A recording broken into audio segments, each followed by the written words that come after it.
Bismillahirrahmanirrahim. Let's try to solve the two-dimensional wave equation with three independent variables.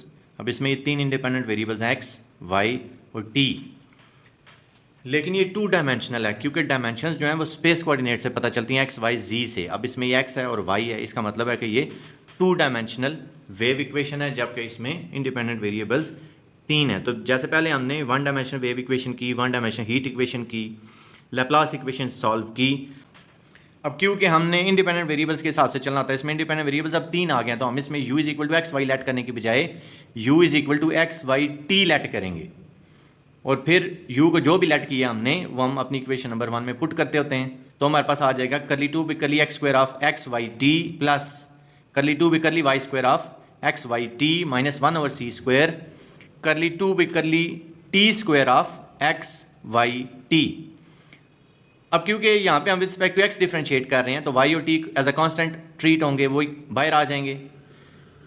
यहाँ पे x और T constant के तौर पे ट्रीट हो रहे हैं, वो भी डेरिवेटिव से बाहर आ जाएंगे। यहाँ पे अब हम with respect to T differentiate कर रहे हैं और एक्स वाई कांस्टेंट के तौर पे ट्रीट होंगे, वो भी पार्शियल डेरिवेटिव से बाहर आ जाएंगे। फिर हम इसको डिवाइड करेंगे सारी इक्वेशन को एक्स वाई टी से, dividing by X Y T.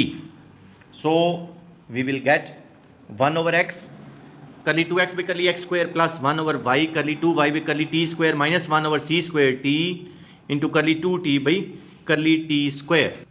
तो हम इसको ज़रा सेट करके लिख लेते हैं, x double prime by X plus Y double prime by Y minus 1 over C square T double prime by T. तो हमारे पास बन जाएगा x double prime by X plus Y double prime by Y is equal to 1 over C square into T double prime by T. अब क्योंकि इस partial differential equation का order था 2, सेकंड ऑर्डर थी करली 2 u भी करली एक्स स्क्वायर से हमें जज हो गया था, इनके जितना डेरिवेटिव इन्वॉल्व हुआ होता है वो उस पार्शियल डिफरेंशियल इक्वेशन का ऑर्डर होता है, और जितना ऑर्डर होगा पार्शियल डिफरेंशियल इक्वेशन का उतनी ही हमारे पास ऑर्डिनरी डिफरेंशियल इक्वेशंस भी बननी चाहिए। और दूसरी बात हमने ये भी देखी प्रीवियस एग्जांपल्स में कि लेफ्ट हैंड साइड को और राइट हैंड साइड को हम किसी एक कांस्टेंट के इक्वल करेंगे। तो हम कर लेते हैं X double prime by X plus Y double prime by Y is equal to K. Similarly 1 over C square T double prime by T is equal to K. इसको मैं इक्वेशन नंबर स्टैटिक क्या देता हूँ, इसको solve करना थोड़ा easy है, तो पहले हम इसको सॉल्व करते हैं। From second equation of equation static we will get T double prime is equal to C square K T या T double prime minus C square K T is equal to 0। वो बन जाएगा D square minus C square K into T, जैसे 10.2 में करते हैं, 10.2 10.3 में। SM. Yusuf Ali जो मैथमेटिकल मेथड है उसके चैप्टर नंबर 10 में जैसे आप हायर ऑर्डर डिफरेंशियल इक्वेशंस को सॉल्व करते हैं, वही काम हम कर रहे हैं। तो ऑक्सिलरी इक्वेशन हमारे पास आ जाएगी M square minus C square K is equal to 0 या M square is equal to C square K, और एम हमारे पास आ जाएगा plus minus C under root K, यानी कि यहाँ पे m1 आया प्लस सी अंडर रूट के और m2 आया माइनस सी अंडर रूट के।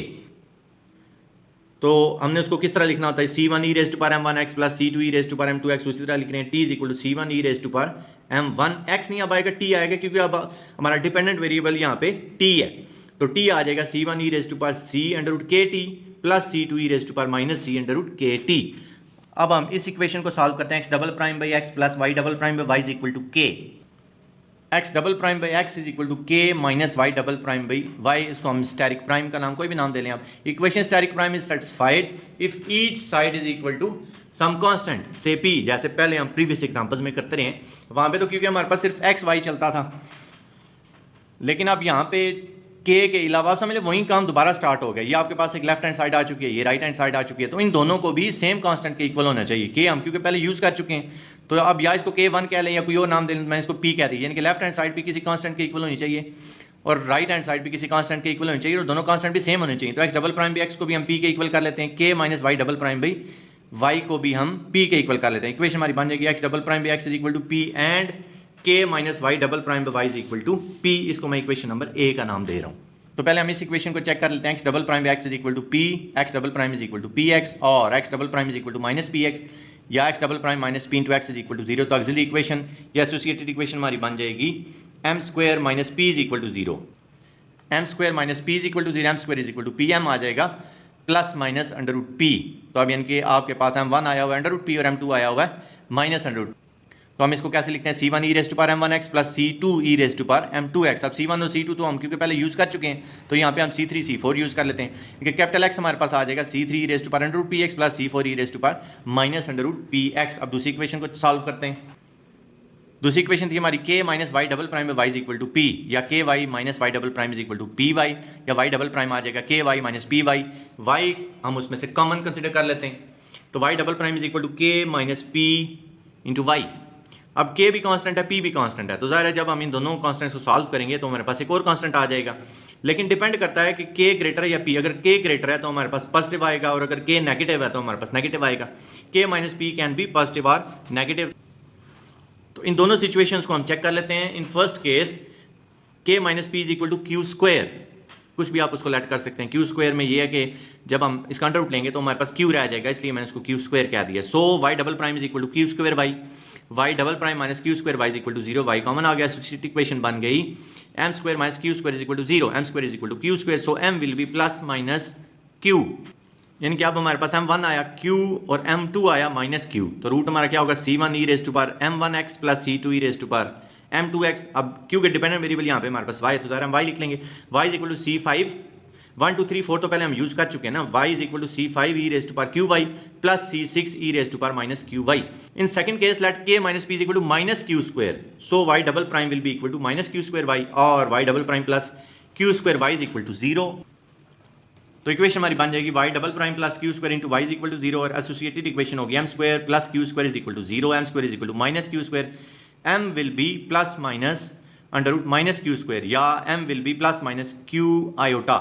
अब क्योंकि ये कम्प्लेक्स रूट्स आए हुए हैं तो हम इसको कॉज और साइन की फॉर्म में लिखना होता है, तो y हमारे पास आ जाएगा c5 cos q y plus c6 sine q Y.